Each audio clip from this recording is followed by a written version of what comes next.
जय राम जी की। मैं हूं निर्मा। निमो बिंदास चैनल में आपका बहुत बहुत स्वागत है।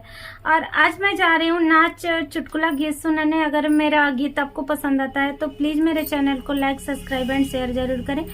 और अगर आप भी हैं राम जी के भक्त और राम जी के पद चिन्हों पे चलना आपको पसंद है तो कमेंट बॉक्स में जय श्री राम जरूर लिखें। तो चलिए शुरू करते हैं। न जाओ परदेस पिया मानो कहनवा, न जाओ परदेस पिया मानो कहनवा। सास ननद मोरे जन्म के बैरी, सास ननद मोरे जन्म के बैरी। कस कस के मारेली तनवा, न जाओ परदेस पिया मानो कानवा, न जाओ परदेस पिया मानो कानवा। पाम तोरे लागिला सासो बढ़ई तिन, पाम तोरे लागिला सासो बढ़ई तिन। मनाइला तू बेटा कोई के सजनवा, मनाइला तू बेटा कोई के सजनवा। न जाओ परदेस पिया मानो कहनवा, न जाओ परदेस पिया मानो कहनवा।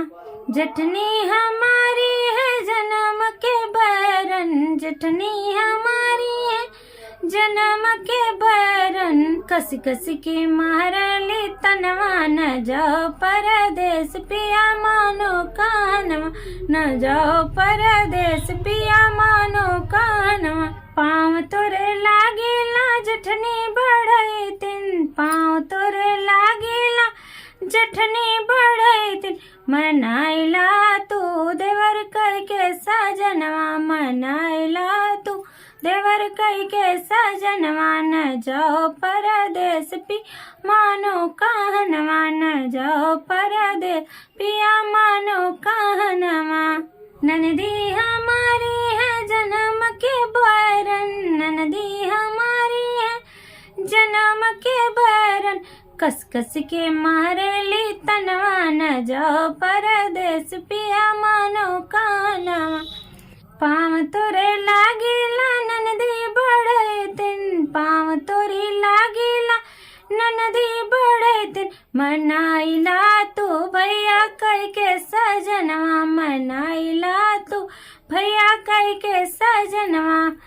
न जाओ परदेस पिया मानो कहनवा, न जाओ परदेस पिया मानो कहनवा। तो प्लीज़ अगर आप यहाँ तक आ गए हैं तो मेरे चैनल को लाइक, सब्सक्राइब जरूर करें। और राम जी आपके भी इष्ट हैं तो प्लीज़ कमेंट बॉक्स में जय श्री राम लिखें। तो अगली वीडियो में फिर मिलेंगे, तब तक के लिए राम राम।